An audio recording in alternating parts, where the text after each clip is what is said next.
morning, everyone, and welcome to another episode of Turn Left. I am your host, Indiana's own Dana Black, coming to you live. Yes, all the way live from Black Pearl Studios, where we talk about Indiana politics from the left side of things. Man, oh man, if y'all are like me, y'all are sitting in front of your computers every day watching the watching the State House. It's already getting heated up. The committee meetings. First of all, House Ways and Means. I know I'm supposed to want to listen, but that is really some boring conversations. The only thing that was kind of good today was listening to the education part, but the House Ways and Means are always on, so I know I can always listen to something. I know that's the money. I know that's how we spend our budget, but I've never been a finance girl, and so thus, House Ways and Means is boring. But I did get to listen in on some great Senate committee meetings and some fantastic House committee meetings. If you guys get a chance, if you are in a position on your job or you're sitting around during the day and you're not doing a whole lot of stuff and you just want some background noise, go to iga.in.gov and tune in to the General Assembly, because that's how you find out what's going on. Today, they even had some interesting discussions, and I want to talk about one of those bills. You guys need to be keeping your eye out on these things, right? WBOI.org reports, school choice in Indiana could be remade if proposed legislation gains traction. Senate Bill 305 would provide more funding with less eligibility restrictions than allowed under the popular private school voucher program. It's unclear the total cost of the program or potentially how many families would consider it. Republicans who control the State House continue to support expansion of the state's multiple school choice options. The bill would expand Indiana's new Education Scholarship Account Program, or ESA, to any student, as opposed to the program's original requirements that the only participating children are those with disabilities and meet some income restrictions. The program launched last year and capped at $10 million, provides eligible students with 90% of the regular funding their district would have received. Last year, the average basic grant to traditional public schools was $6,300. There are just 143 students enrolled in the program. Y'all, the proposed expansion would allow any K through 12 student to receive 100% of the basic grant support when leaving public schools and enrolling in qualified private schools eligible to receive the funds. Students can also use the funds for other approved educational services, including therapy, laptops, and other special education services. This one got kind of heated because I want y'all to understand that if a parent is homeschooling their kids, they can get the money and never actually put their kid in any type of education because there's no regulation on how they're spending this money. Now, listen, Fatty Cadora Senator Fatty went in on him. He said, I am all for kids, parents having school choice. They can send their kid wherever they want, but should they be allowed to use public funds without accountability? I mean, literally, he gave the scenario of a parent could go out and buy an Xbox with this money. And I'm sorry, we know about the opioid crisis in Indiana. Somebody might just be getting high. We don't know. And I'm not saying all parents are like that, but we already know there's some parents in the world that really shouldn't have never been parents. But the killer part is they don't know how much it's going to cost because they don't know how many students will want to do it. Literally, one question was, well, who's eligible? Everybody. How much money? We don't know. Well, what are the requirements? We don't know yet. Well, how many people are going to do it? We don't know. They are literally just throwing money away. Literally. I mean, do y'all remember what happened with the fiasco and the online school that robbed Indiana of millions of dollars that we really didn't get to collect? We collected a portion of it. If you're not sure what is happening at the State House, the total goal of all of this is to privatize education.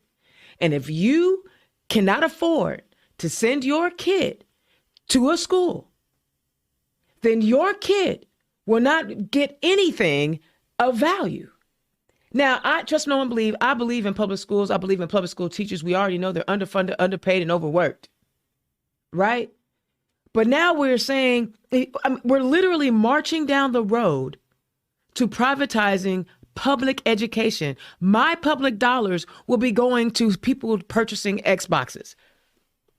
Remember when they were having food stamp issues and they were talking about poor people and they wanted to make sure poor people weren't using their poor people money on frivolous things like steaks and lobster?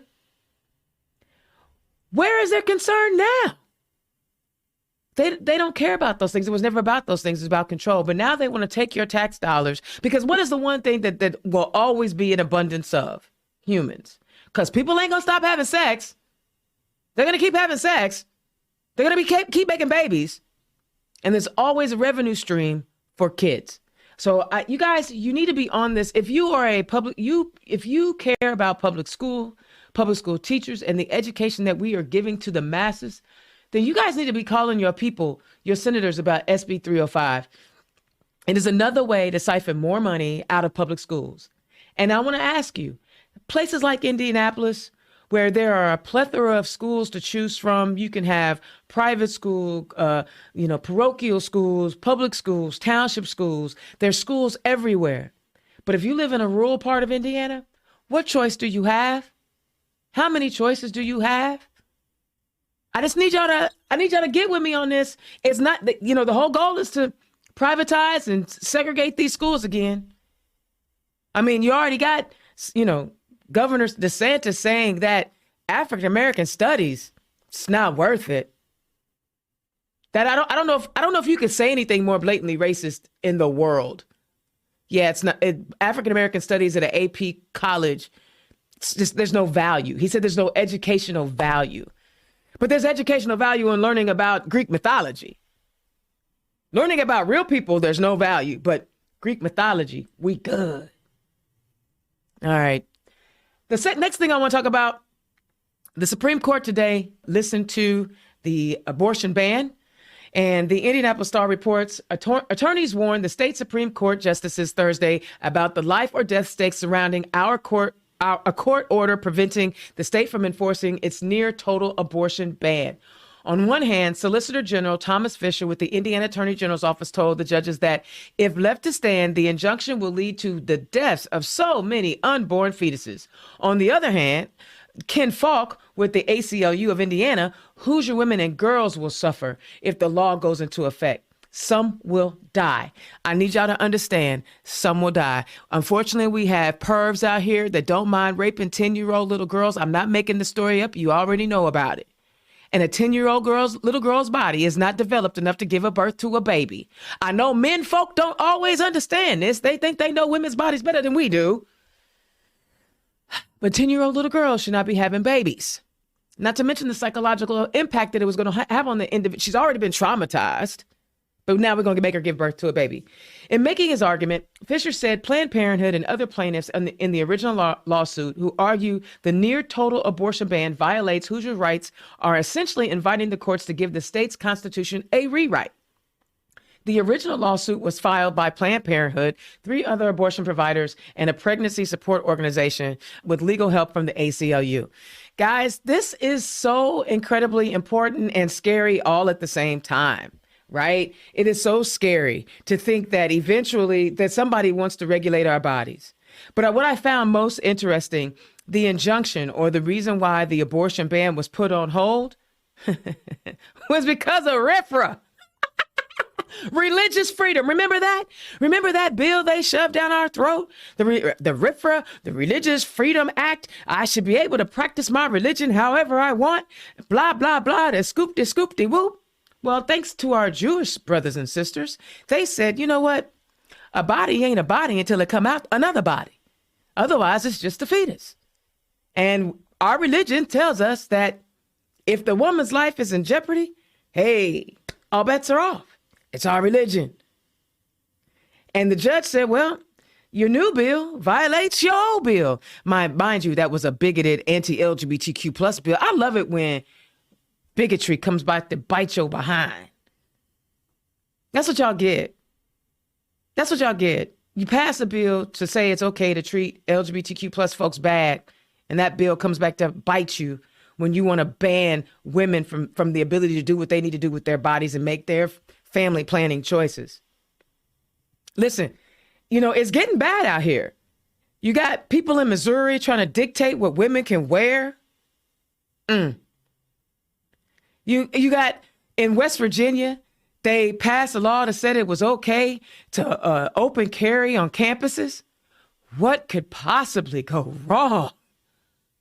Oh my goodness.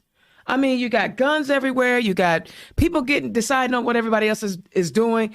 This is why it is so important that we elect thinking humans to the legislature to write policies that are positively impacting lives. Not going to cost lives, not dictate how people live their lives, but just, hey, let's protect the environment. Let's protect and build up on the infrastructure. But these clowns keep passing legislation that always ends up in court. We spend more money. The ACLU is probably funded wholly or partially by all the bad legislation that comes out of our state house. I'm not playing. Y'all, that's my rant for today. I tell you what, there's a lot going on. Be sure to pay attention to everything that's going on in your communities so that you can stay abreast of everything. Hey, Hoosier Democrats, are you looking for a content creator for your campaign that won't break your budget? Then look no further than Black Pearl Studios. Whether you want to live stream your event or create a campaign video, we have all the tools you need to help you share your message. Scan the QR code and visit the website, www.blackpearl-its.com, and go to the form, fill it out.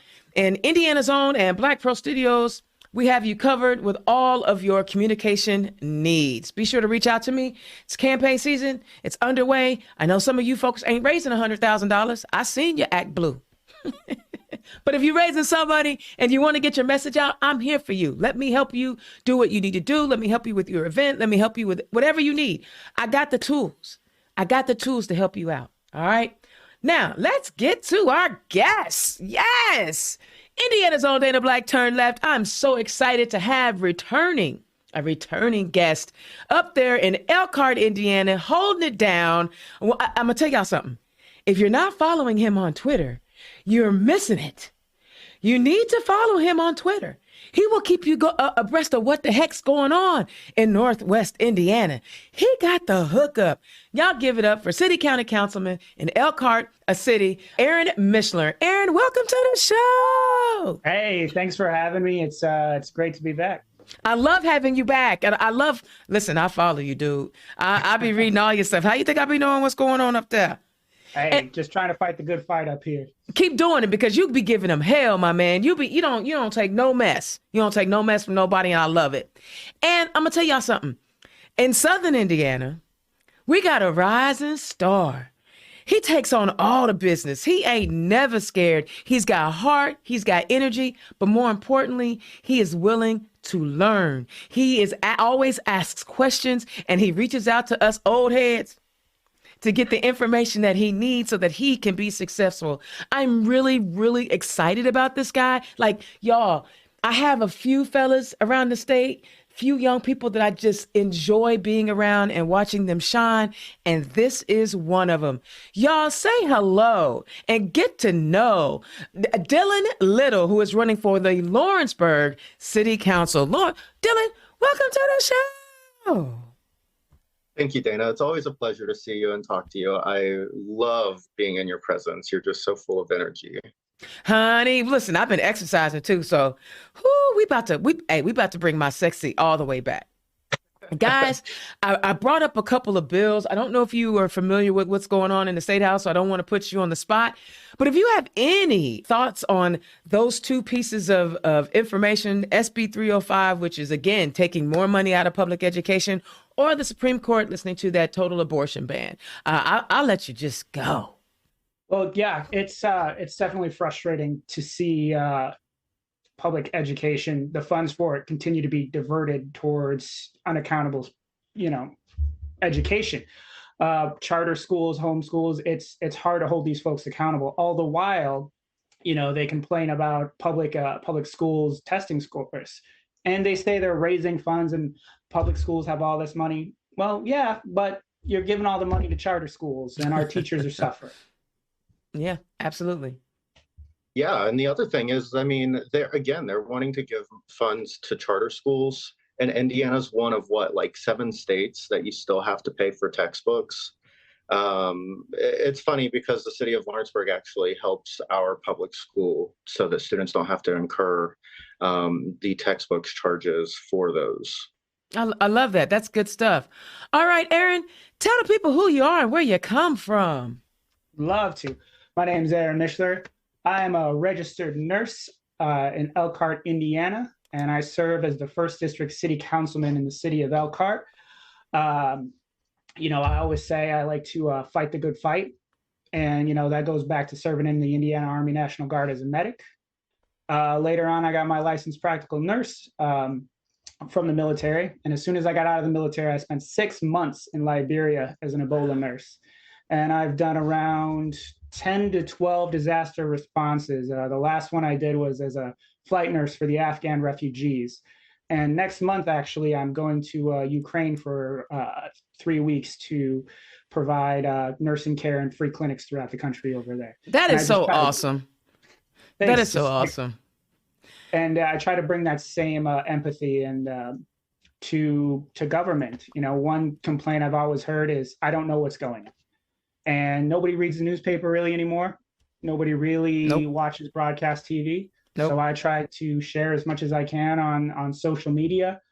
Facebook.com/Elkhart First District is my council page, but I'm also on Nextdoor. I just keep it apolitical on there. Council agendas. Here's when the meeting is. Here's what happened. But recently I got a new webcam and a mic. I'm going to start live streaming twitch.tv/rebellious platypus. And I'm going to go over some of our council agendas, maybe do some gaming at the same time, try to get some more folks involved in the political process, because that's what it's all about. Absolutely. I couldn't agree with you more. And I'm glad that we were able to get you in. I know we had talked about your trip to Ukraine. Okay. Whew.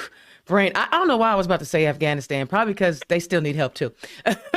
You're on your way to Ukraine. They're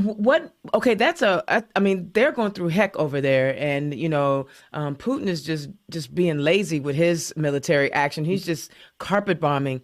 What gives you the bravery and the strength to go over there and help folk out, knowing that, gosh, that's pretty scary. You're literally putting your life on the line. Well, I have a daughter, and I know I have these skills. And, if we were in a similar position as to what Ukraine was, I would want people to come over and help us. And knowing that I have, the ability to go help, I wouldn't be able to look at her in the face and tell her that I had the opportunity, but decided not to. I love it. I love it. You're an inspiration. I'm inspired, but I ain't going in the war zone. I'm a punk. I didn't even do all that great in JROTC, so we're going to let that go. Dylan, tell the people who you are and where you come from. So my name is Dylan Liddle. I am running for Lawrenceburg City Council District 2. Currently, I'm employed as a paralegal at Gunshire Attorneys. We do a variety of different areas of law. Super excited about that. Again, I was raised in my district. I was raised by my grandparents. My parents had some addiction issues. And it really opened the door for seeing how I want to guide the community.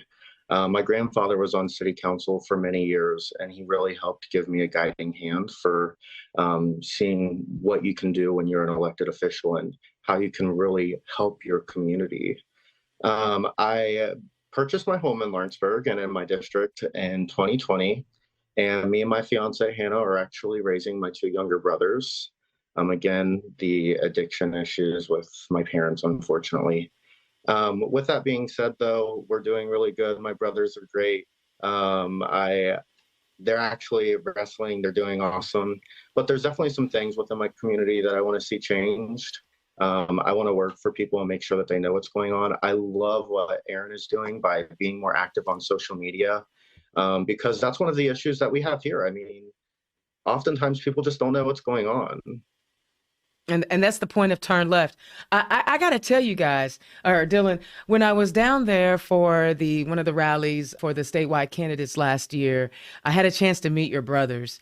And can I just say you are raising amazing gentlemen? These guys were helpful. You know, teenagers, they don't really be wanting to do nothing.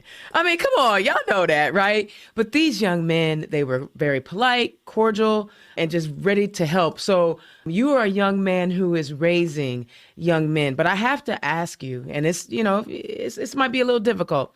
How were you able to deal with and work through the trauma of watching your parents have such health traumas that they were having and be strong enough to be the adult in the room?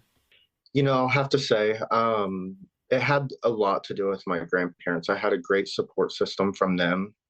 They're amazing people. And even if your family is going through addiction issues, they're not always bad people.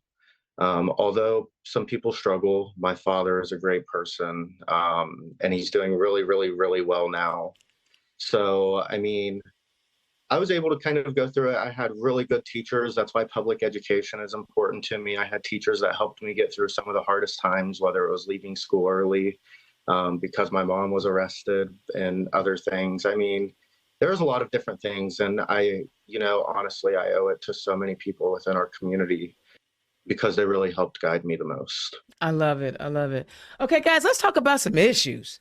You know, Dylan, you were giving us a rundown of some mess that was going on down there in Lawrenceburg. One of the things that I keep harping on it, Aaron, I know you'll understand this. We're tech people. We understand the importance of technology, and we can't do what we need to do without reliable internet. The infrastructure bill came through. There was money coming in.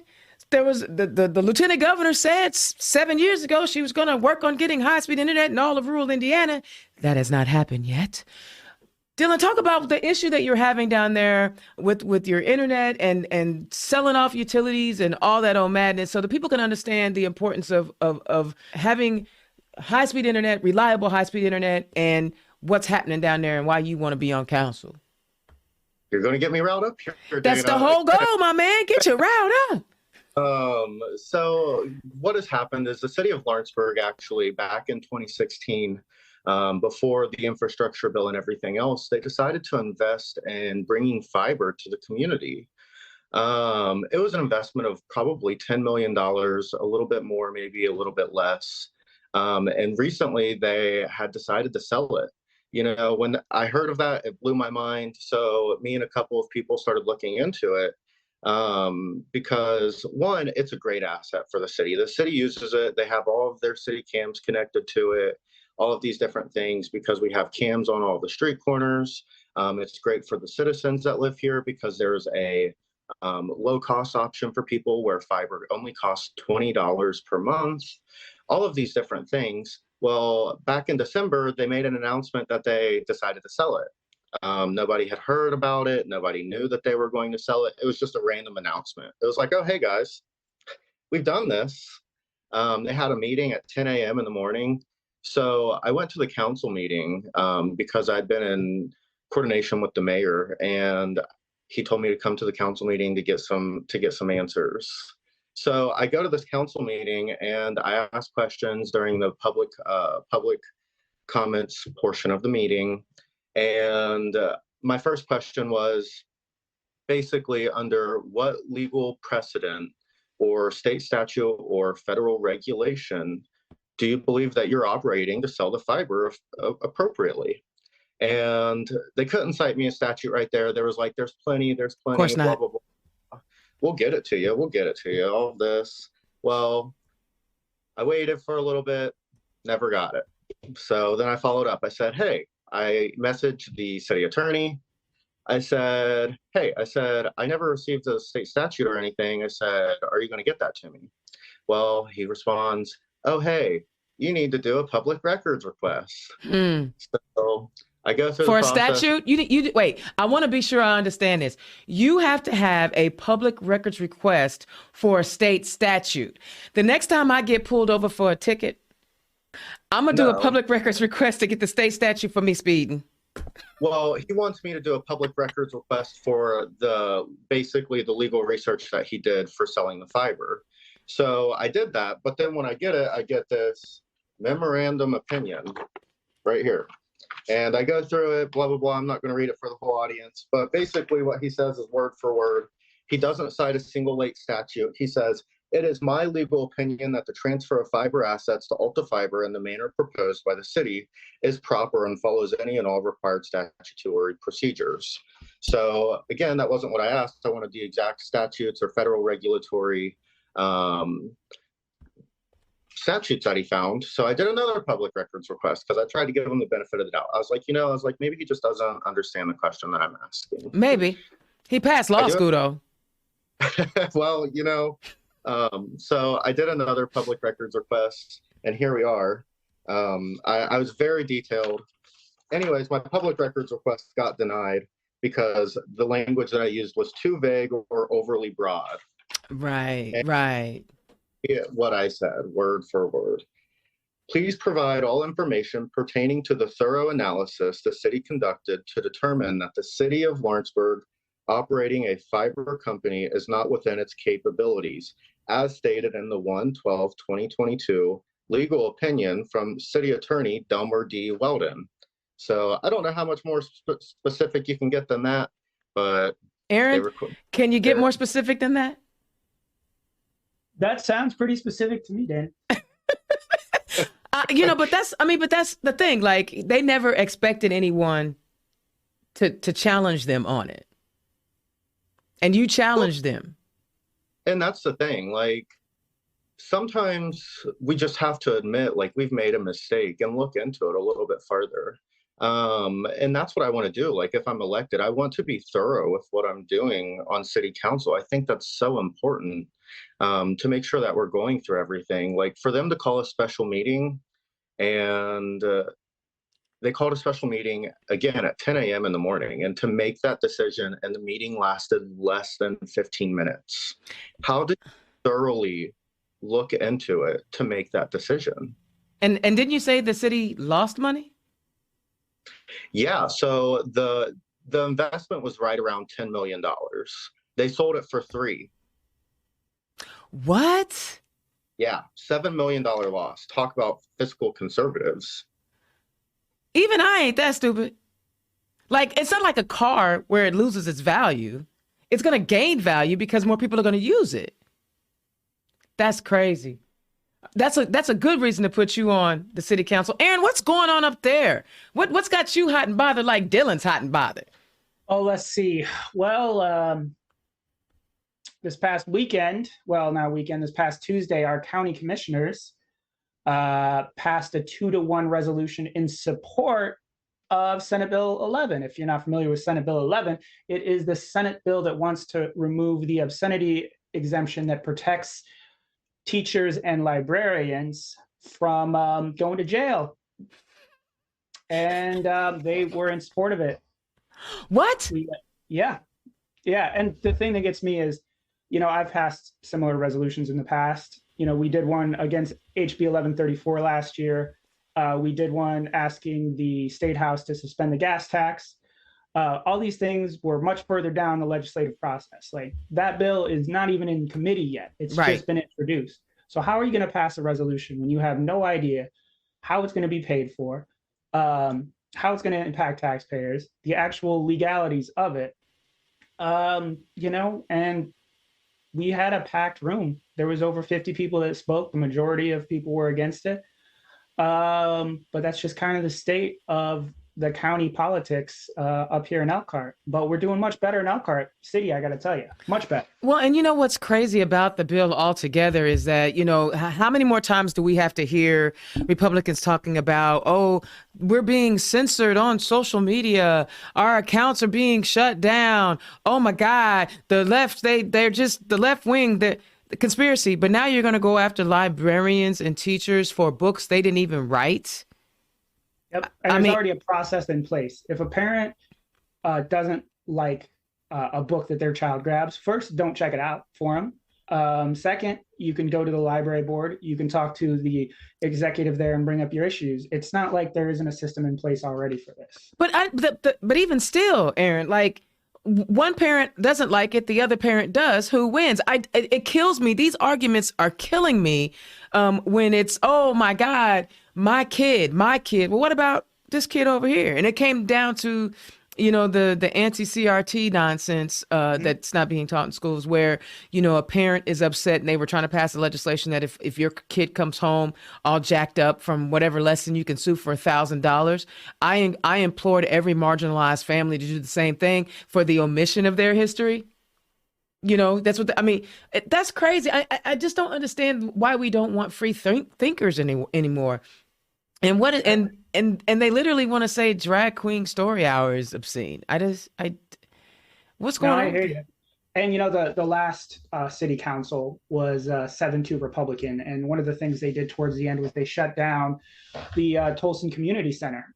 But one of the first things that we did, well, in a bipartisan way, credit where it's due, is we got some funds and we reopened it in the city of Elkhart. So the brand new and improved Tolson Center is going to open this fall in the city of Elkhart. Okay, I got to know why they closed it down.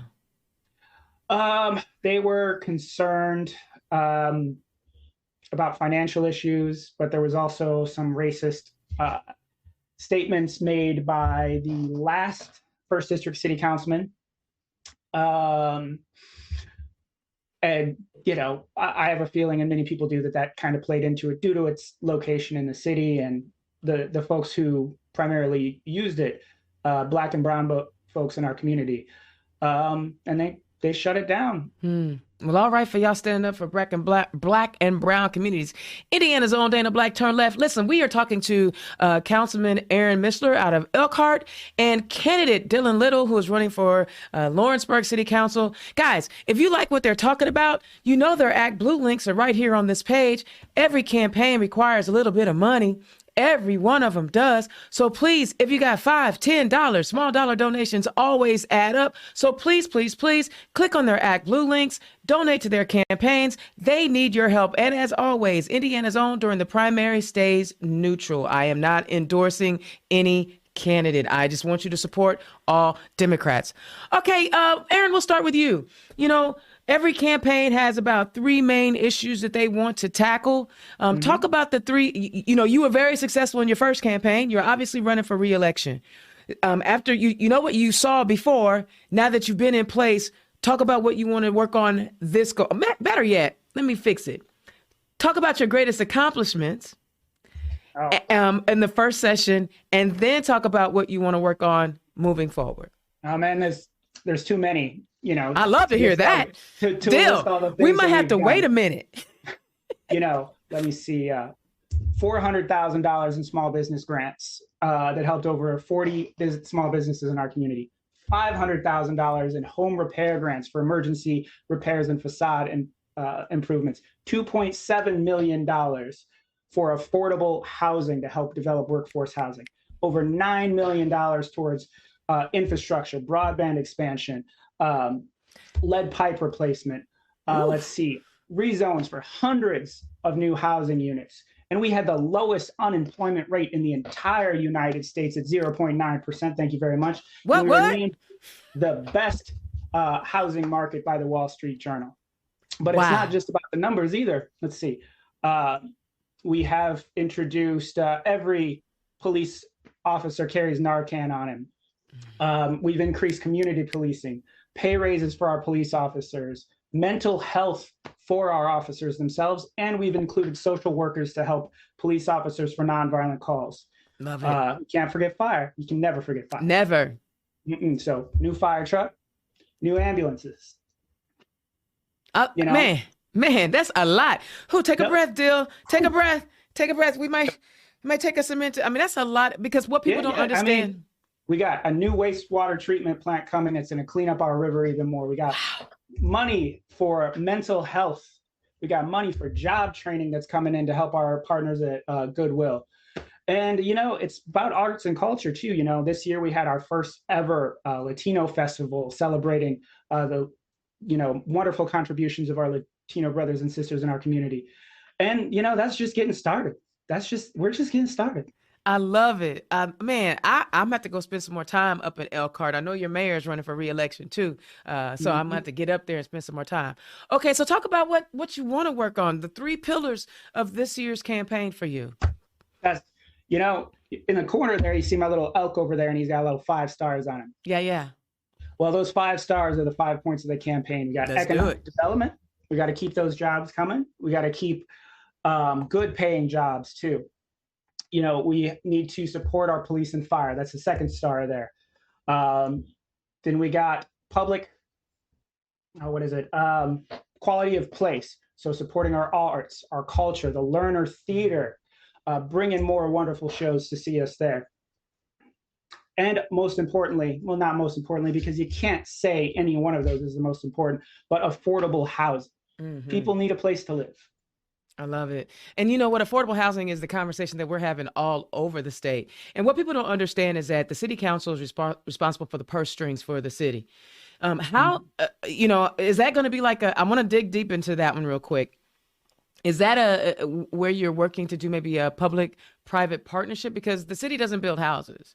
So you allot the money, but where does it go? No, that's a great question. What we can do is we can help our partners in development with rezoning. If they're looking to rezone an area, we can help walk them through if they're trying to clean up an area that there's potentially a brownfield area in the past. And, we also have the ability, because of that 2.7 million we set aside, maybe they want to knock down a building, but they don't have the funds for it. Well, we already put that 2.7 million there. You put some affordable housing there. We'll do the demo for you. And that's some of the things that we can do to help. Okay. Many of these companies use LIHTC credits and other things down at the state that I won't get too into, but they base it off your AMI, the AMI of the area, the average median income, 60% to 80%, something in there to help people move in to these affordable housing, and we can assist with that. And another thing that I'd love to see is the discussion about residential tax abatements. We don't have them yet, but we have them for industry throughout our community. And if it could help, get some more housing for our folks, I'm definitely willing to learn more and look into it. I love it. Those are great points. I love every one of those. Quality of place is another one that I like. When I was talking to Amanda Rubeck, who's running in Zionsville last week, she talked about a destination place. And so she, was talking about how she wanted Zionsville to have destination places where you go and hang out and just sit and have coffee or whatever it is that you feel like doing. And it sounds like you're talking about the same thing, quality of place where people, when they come, it's a destination, they can kick it, and improving the quality of life so people don't leave, because people leave. Definitely. And, we put some more funds into the learner theater. We've expanded our capacity there so we could have some standing room only shows. We have not only that, but we have our aquatic center, which is a regional draw for, swimming contests and competitions. And, we gotta stay up with the times. Recently we just approved 2 new electric charging stations downtown, with some grants from VW, I believe, as well as donations to the environmental center. So it cost the taxpayers very little, only the amount to install them. So now we can be a draw to folks. You can come in, see a show at the Learner, stay at the Hotel Elkhart, see your kids swim at the aquatic center, and charge your electric car all at the same time. You better work. I love all of that. Dylan, talk about your campaign plan and why you want to run and be in the city council down there in Lawrenceburg. What are the areas that you want to focus in on? Yeah, so for me, it is so much about community. Last year, what my fiance and I kind of did, we put together a book bag drive, and we gave over 178 free book bags to children in need in our community. That was funded by us entirely. We wanted to make sure that kids had what they need to go back to school, because at one point when I lived with my mom, I was that kid. I didn't have my school supplies. But the reason why I decided to run is there's just been so much that as a community we've missed out on. We had a hospital within our community. They're now talking about moving. They're going to move to another community. On Oh top of man. that, we missed out on the much taunted cancer center that was going to be placed here. We donated a bunch of money. That's also going to another community. And you guys might even be a little bit familiar with this, but Indiana has ports around the state. And Lawrenceburg was supposed to be the fourth port location. And we ended up missing out on that as well. Folks are missing out on good paying jobs because jobs are going to other communities. And our location should allow us for opportunities of growth across the board. We have so much going for us. We are a great small community. We invest in a lot of quality of life projects. For instance, we have a civic park in downtown Lawrenceburg. We do music on the river every Thursday. We have the destination places. People come out. We have crowds of over 3,000 people there. Wow. Uh, I didn't know there was 3,000 people in your town, bro. I'm not playing. There's 5,000. I got this down to a study. But the other thing is I mean, we're a gaming community. We're also the Cincinnati suburbs. But with us being the gaming community, we have funds. Obviously, they're diminishing. We have some competition coming in with other casinos, things like that. But one thing, and this irked me as well, is childcare, affordable childcare. Mhm. The city of Lawrenceburg had options available to people where affordable childcare was an option. We have a local community center that was built, I believe, in 2007, don't quote me exactly, 2005 to 2008, somewhere in that time period. And one of the things that they had was they had an after school program for children in grades kindergarten through fifth grade for $50 for the whole school year. The What? whole school. You want to know what they've done? So this administration got in there. The community center used to be a 501c nonprofit. It's no longer a 501c nonprofit. The city has taken it over. They have made it a for-profit community center. So What? That don't now, even make sense. That don't even make sense. A for-profit community center? That doesn't even make sense. That's an oxymoron. well, um, you know.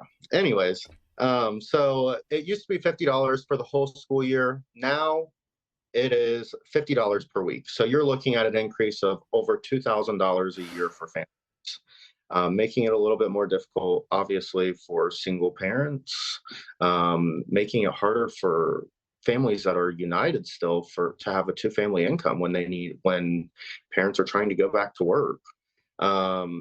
All of those different things. I would like to get on council, and I'd like to definitely work on those. That is very important to me. The director of the community center is doing an amazing job. He is a great person. And that was a decision that was unfortunately, I believe, made by the city. And then on top of that, I mean, again, affordable housing, it sounds like we're talking about that in every area of the state. We suffer with housing issues. We just invested $15 million of city funds into private equity, high luxury apartments. And the people that came in to build it don't even live in our community. A company from Not. North Carolina here, and they built it. The company that runs it and manages it, they're out of Indianapolis, but the company that built the actual building and the high-end apartments, they weren't from here. They were people that came here, stayed at a hotel, and then went back and took the money back with them to North Carolina. I'm all See, for local small dollars here, all of those different things. And we definitely need to make sure that we're addressing the housing issue in Lawrenceburg, because there's wait lists for senior housings that are going on, all kinds of different things. And we need to make sure that we're making those investments so that our seniors, middle income, and everyone has an equal opportunity. and let's go back to the housing. I find it interesting. You talked about all of the employment opportunities that have been missed in your community, and yet they want to build these super expensive, out of the reach of regular people housing. How do they make that make sense? They say that it's an investment that will pay for itself. They actually say it's paying dividends. I'm assuming what they mean by that is our fiber company, because the city has its own, not its fiber, our utilities. Our city has our own utilities, so I'm assuming that they may mean off of that, and then maybe property taxes as well. Obviously, that's a return that would come in many, many, many years, but it's beyond me. I don't know. So what are those folks who are on those wait lists supposed to do when they can't actually afford the high end luxury homes? What are they supposed to do? I couldn't tell them. I mean, we have some affordable housing in our area, but the thing is it is so limited. And when they're already full, um, what do we do? I mean, we obviously, I know that there's a need for more, and that's something that I want to address. I love it. Uh, but I mean, what is our administration going to tell them? The current administration? I couldn't tell you. I love it. I love that you, first of all, both of you. There's a couple of things that I wrote down as you guys were talking about your issues that I wanted to highlight. One is knowledge, or two, knowledge and study. A lot of people start to run for office, but they don't even know what the office does or the issues that are impacting, or what issues you would be able to impact in that role. It is very clear to me, as obviously as an incumbent, Aaron, you know exactly what's going on. And Dylan, for someone who wants to seek that office, you have done your homework. You know exactly how you can impact what issues from that role. If your candidates, voters, I'm just going to throw this out there. If your candidate can't break things down like he just did, they're not your candidate. Okay. And the other thing I wrote down was service. You two embody service. Aaron, you're putting your whole life on the line to go serve people. And Dylan, you're doing everything you can so that people have what you didn't have, right? Service to the community. And I believe as elected officials, that's your job. You're supposed to serve. So I wanted to highlight those things from, as you guys were talking about the issues that you want to focus in on. So can I ask a question? How is the rest of the infrastructure in y'all's communities? Infrastructure. Well, we're doing some good things here in Elkhart. As far as the county, it has its ups and downs, but we're doing what we can to work with them. We got some overpasses coming in to try to help our traffic situation near the Concord Mall. They're doing an overpass. We're doing an overpass there as well. So hopefully, that helps. And as long as we could keep kids safe, getting to school back and forth, and make the community a little safer, a little more efficient, I'm all in favor for it there. And we are continuing to do our best to expand broadband and make our river as clean as we can here. So. Ooh, I love that, because it seems like people don't want to protect the water anymore. Dylan, what's going on? How's the rest of your infrastructure down there? Our infrastructure, I will be honest, we have a very top tier infrastructure set up here.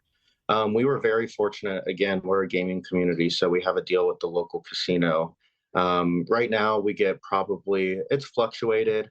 Back in 2004 and those years, we used to get close to $40+ million a year from them.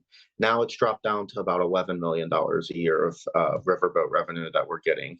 But we had some good elected Democrats in the past that really invested in local infrastructure, whether it was the roads, making sure that our utilities were very, very good. Like in this past snowstorm, there was, I believe, one power outage. We are very well maintained. You're better than Texas. Yeah, our elected officials aren't going to Cancun either.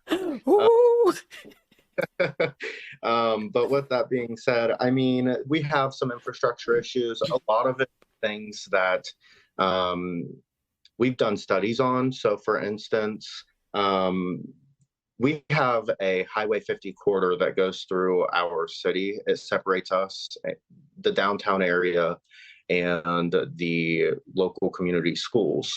And Highway 50 traffic is always, always, always overly packed. Mm. And in the past, what the city has done is there was a study that had been completed to kind of help alleviate some of that traffic. And again, if we would have had the port come in, it would have been the perfect opportunity to expand that infrastructure and to help alleviate some of that traffic off of Highway 50. So we definitely have our infrastructure issues. Highway 50 is a big one, but that's an issue that we would have to work with the state on as well, to make sure that they're on board with it, because obviously that's a state-ran highway. Okay. Okay. And the reason why I asked that question is because city councilors always are hearing about potholes and street lights and sidewalks. And if your constituents are listening to you right now, they can go, "Oh, my guys know what's happening in my community when it comes to my infrastructure." Because even though we don't necessarily call it that, right? They call it, sidewalks, trash pickup, stuff like that, but that's all a part of the infrastructure. There was another thing I wanted to talk about. There seems to be this move towards uneducating our kids. We don't want them to have a full and thorough, and I know I kind of touched on a little bit in our rant, in my rant, and what Governor DeSantis is doing, and the idea that he says that, AP African American Studies is, doesn't have any value. I know that in Elkhart, it is a very diverse community. Lawrenceburg, y'all are getting there because of your proximity to Cincinnati, so I know that there is some diversity there. Can y'all talk about how you guys are approaching, and how the local administration and how your local school boards are approaching the education curriculum to make sure that we are educating well-rounded students and not just students who can regurgitate information?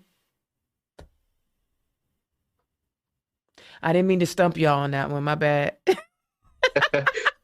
I mean, I can start off. I can tell you, I have full faith in our local school board. We have some really good elected officials there. And the teachers, I just graduated 3 years ago, so relatively recent out of school.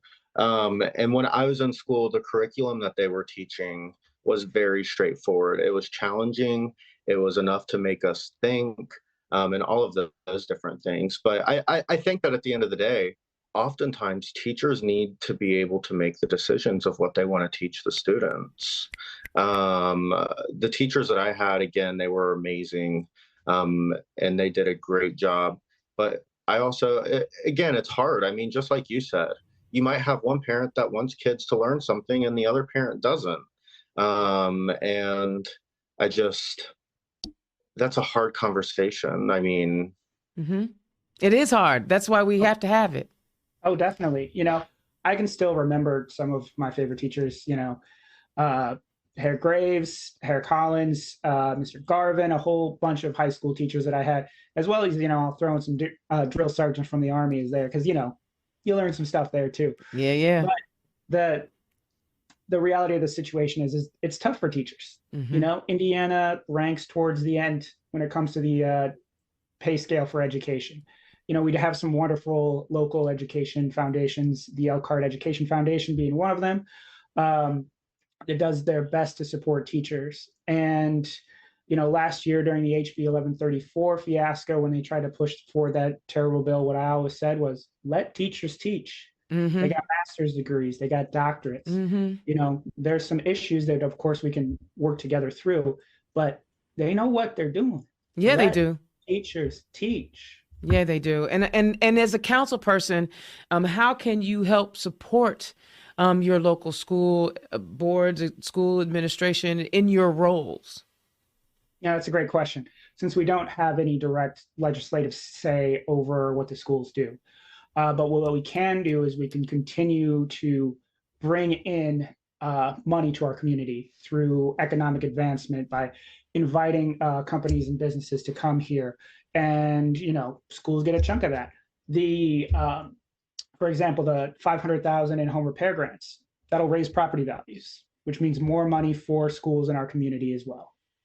I love it. Aaron, let me ask you this. How many TIF districts does Elkhart have? Because TIF districts is something that we actually, it was a rough job as well. and something that I was against. I met with the local school superintendent, and him and I discussed some things. And the argument from the other side is that schools net zero. But what happens is they lose that money from, so like the income, it stays at the property value that it was appraised at that point. And then any new development, all of those funds go back to the city. And Lawrenceburg is becoming a huge TIF area.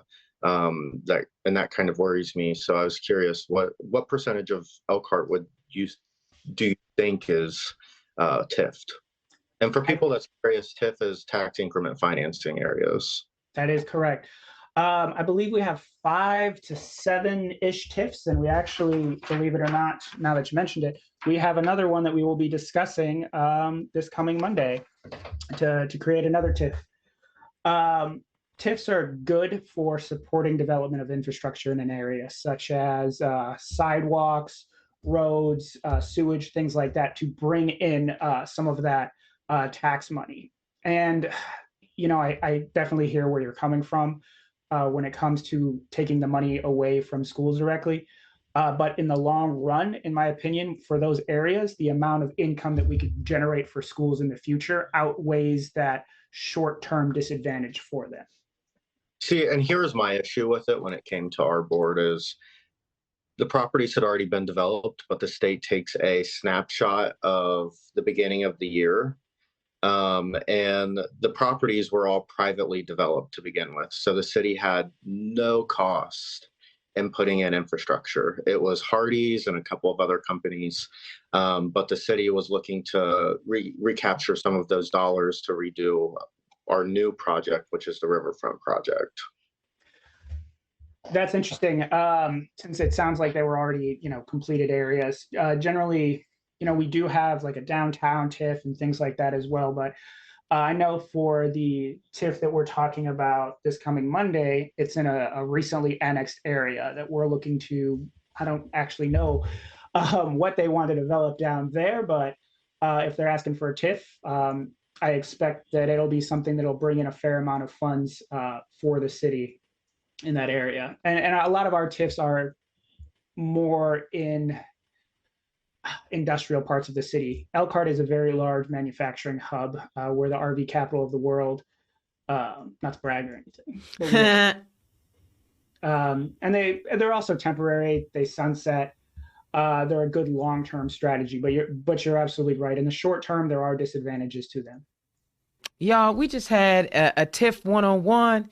So that's why you tune in to Turn Left, because you're going to learn something. I love it. TIFs. I love it. Talking about TIFs, because TIFs are a hot topic all over the state. I hear about them all the time. So thank y'all for the education. I didn't always understand, the importance, the ups and downs, and you guys were just able to explain the TIF process. Indiana's own Dana Black, Turn Left. Y'all, it's almost time to say goodbye.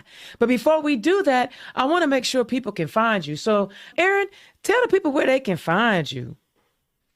Not a problem. First, I'm only as strong as my team, so I have to tell folks to support Rod Robertson for mayor, Artis Dawson for council at large, Dwight Fish, Brent Curry, and all the great candidates that we have here in the city of Elkhart.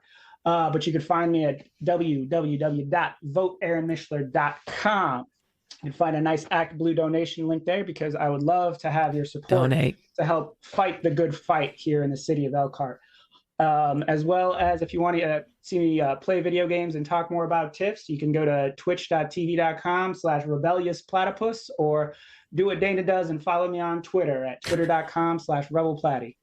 I love it. And I know that you're going away for a few weeks. So do you have any events coming up, any fundraising events, any volunteer opportunities, or we just wait until you get back? And it would make sense. Right now, just wait until I get back. I love it. But we will have a whole calendar lined up. All right. Thank you for your service, and thank you for helping people around the world. And more importantly, thank you for serving your community. Dylan, tell the people where they can find you. You can find me at www.dylanliddle.com. And just like Aaron, you'll be able to find an Act Blue link there to donate. I would be more than appreciative if you will. Act Blue. These races take money. and especially when you're not an incumbent. I have a lot of challenges ahead of me, but I'm super excited to take them on. You'll also learn more about my platform there. You can learn exactly what I stand for. The other thing is if you want to follow me and see what I'm talking about in the local issues in Lawrenceburg, you can follow my Facebook page, or you can also add me on Facebook on my personal account. And you can always give me a call at any time. My number and everything is on all of my social media. Always happy to hear about your concerns so that we can work through a way to address them. And do you have any events coming up? I do. I have my campaign kickoff and fundraising event Whoop, whoop. next January 26th. We're going to have a former superintendent of public instruction, Jennifer McCormick, speaking. And she's also endorsed the campaign. So whoop, whoop. I'm super excited for that as well. And if you'd like to attend, feel free to. It's a completely free event. If you'd like to contribute when you get there, obviously that's appreciated as well. But most importantly, again, my number one priority is building community. I want you guys to get to know me on a personal level, so that we can talk about issues and we can talk about what our concerns are through the community. Because the only way that we become the best version of Lawrenceburg is if we do it together. Oh my gosh. Oh my gosh. You guys were, I got some mental stimulation talking to you guys. I learned some things. You guys are amazing candidates. And Dill, I didn't even bring up the fact that you run the county party down there. I didn't even talk about that. I was going to let it go. I was going to let it go.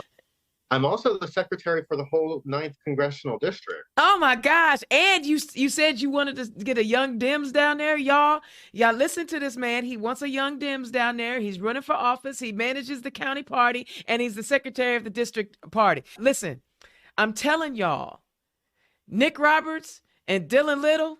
Now there's some ladies out here. Don't worry. Don't trip. And there's some people of color. Don't trip. I need y'all to understand. But when I think about these young men and what they're doing and how they're growing and what Indiana will vote for, I need y'all to be real about that. I am excited about what these young folks are doing. Y'all, I have a special treat for y'all next week. I'm not playing.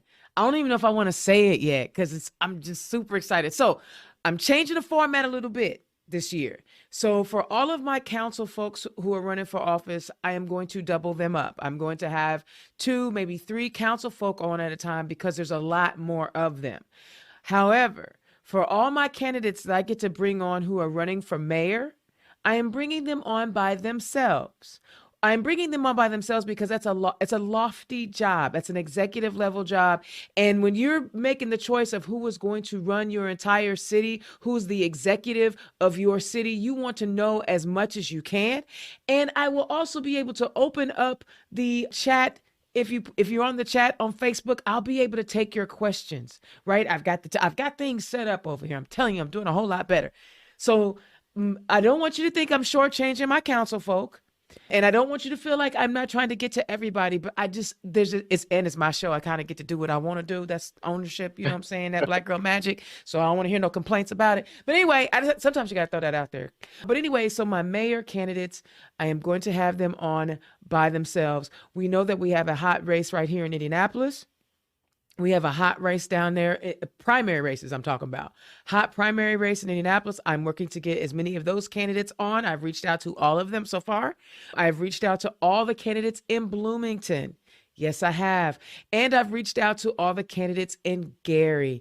Those are the 3 hot ones that I'm seeing right now where there's a Democratic incumbent in place, with the exception of Hamilton or Mayor Hamilton. He is stepping down. So that is an open seat. But we have Democrats who want those roles. And so I want you guys to hear from them and let them tell you their story, hear their plan. They deserve to have that platform to share with you how they plan to lead your city. And folks around the state, if you want to see these communities be on the rise with the right type of mayor candidates, then donate to them. You can donate to yours, but then donate to these candidates and see how you can help out. I'm excited about a couple of candidates that are running in Carmel too. All right, Indiana's own Dana Black. Thank you so much for tuning in, fellas. Thank you so much for joining me tonight. It was an amazing conversation. Good luck to you, Aaron. Good luck to you over in Ukraine. Dill, keep doing the good fight and keep working and raising them young boys. I'm Indiana's own Dana Black. This is Turn Left, where we talk about Indiana politics from the left side of things, and I will holler at y'all next week. Peace.